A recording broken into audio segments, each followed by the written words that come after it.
You are an obstinate, blinkered, anal, obstreperous control freak. That's nice. Must be my birthday. Hello! I know we don't get to see each other as much as we would like to, but when we do, I gotta say it's sort of wonderful. To friendship. To friendship. Our agreement. I've rethought, Lottie. What? Just hear me out. We resolved it 20 years ago. We made a pact, Leo. I'm not who I was. He's such an ungrateful bastard. Talk to me, Frank. I should never have sold the business. Ever since I've sold it, I've felt dead. At least you have other things. Never wanted kids. Now look at yours. You have bloody great kids, Frank. All those years he was married to his bloody business. Oh, it got better.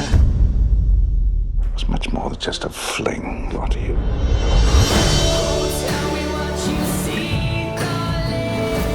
I sabotage every good thing, and you're the best thing. Sometimes you just appreciate what's in front of you. Promise me that the next 10 years are going to be our best.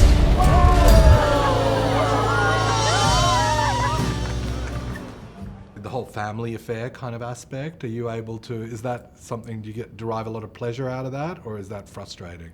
The family affair thing. I mean, what? Because Brian and I work together. Yeah, and your daughter's in it, you know. Yes. And, yeah. The family affair. Well, the family affair thing. I don't even think of it as being a family affair, but I suppose it is. I don't know. Ask me another question. I don't know. It's an odd one. I don't really want to put too much emphasis on the family thing. I mean, it doesn't make. But a lot of people say, you know, when you shoot a film, it's like going to camp or something, and you're, you know, it's a project, and you know, like, and must be different because you guys know each other so intimately, you know, like the three of you. Yes and no. I mean, it's a very intimate thing. Making a film is an incredibly intimate thing anyway. I think what the great thing about family is, and I suppose I'm talking really more about me and Brian working together, is that I have absolute trust that we have the same sensibility. And I think when you get into bed with someone making a film, you can quite often get about halfway through and go, oh, we do not share the same sensibility, and you are trying to make that film, and I'm trying to make this film, and this is going to be a battle to the end. And Brian and I do have our battles, but essentially we want to tell the same kind of movie. We admire the same kind of movies. We have the same take on performance. We have the same take on truth. And so I suppose that shorthand is fantastic to be, and I suppose that's why you go back and work with the same people again, whether they be family or when people have collaborations with producers and directors that they work with again and again. Yeah. And speaking of, you know, the intimacy, whatever, like, and going to camp, I guess, it's almost like, was it a conscious choice because you co-wrote the film? Like, was it a conscious choice to kind of almost set it in one location? Like, was that just what the story required? I think, you know, you want to tell a movie, you want to make a movie, you want to make it cinematic, you know you have a certain budget. The kind of stories that we can tell here with our budgets are limited to really human condition stories. I mean, we don't have budgets for massive special effects, for a massive number of locations, you know, that very high-end, expensive filmmaking. We need to tell sort of smaller stories. So this story fitted into that, into those model, into those expectations or those limitations in a way, very well. We did want to tell a story about this stage of life when people are moving from their identity being tied to work and their who they've been and the status of who they've been within their work, and then dealing with either retrenchment or retirement or families breaking apart, just moving into that other change of life. Definitely changes going on, and people are very uncomfortable with changes.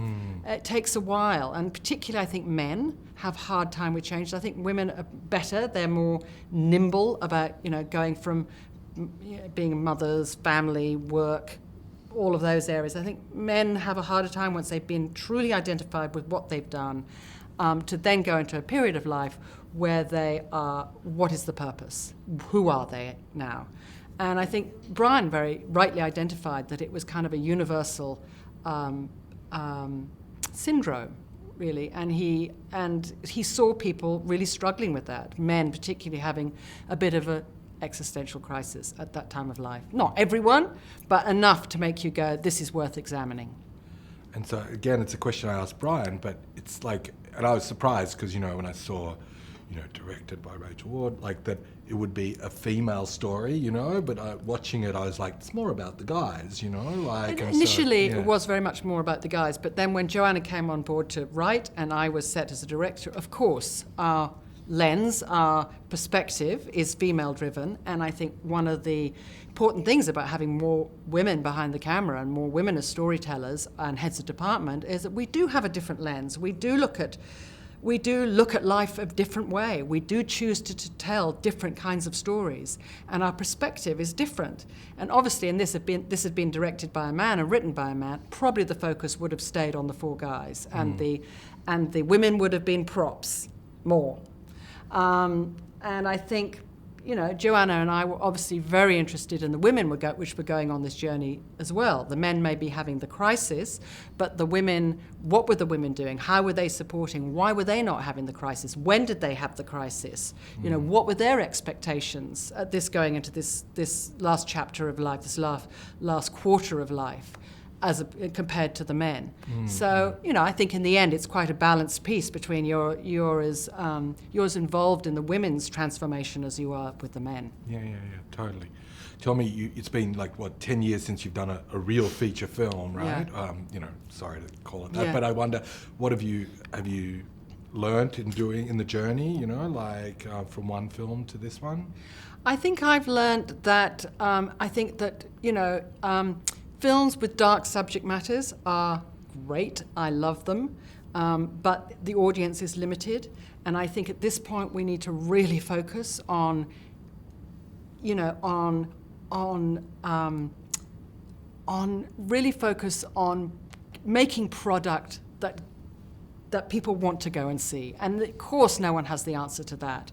But I think we're slightly stuck sometimes, I think, in Australia, in our culture in Australia, in thinking that we identify with being the underdog, the outlaw, the working class hero. That's traditionally been who we're comfortable seeing ourselves as that.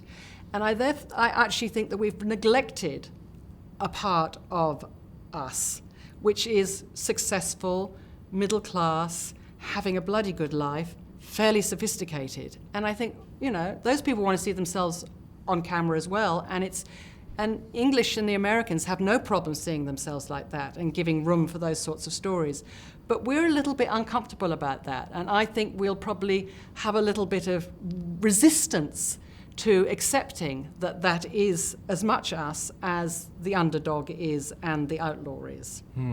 So were these conversations that you had at the beginning of the project, or you're talking about? Yes, I mean, I think it's instinctive about going, well, what is it that people want to... I think, you know, everyone's been talking about target audience, being very clear about who your target audience is, and I think that sometimes we go into films thinking, certainly I was as a new filmmaker, going, oh, I think I'll tell a film about incest, and fascinates me, probably limited, and you kind of get your head around this. You know, when you start making films, you want to tell the difficult stories, you want to tell the dark stories, you want to go to the festivals, you want to be recognised as a filmmaker.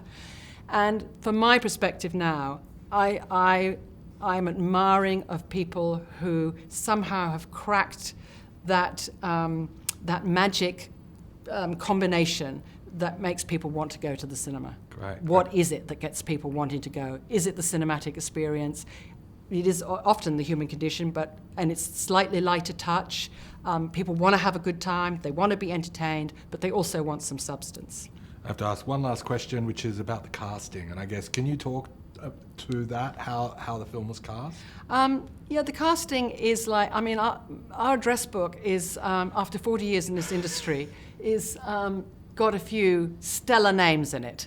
And it gets to a point when you want to cast something like this, and a lot of them are our friends after 40 years. So I worked with Richard E. Grant 20 years ago, and he loves Australia, always wants an excuse to come here.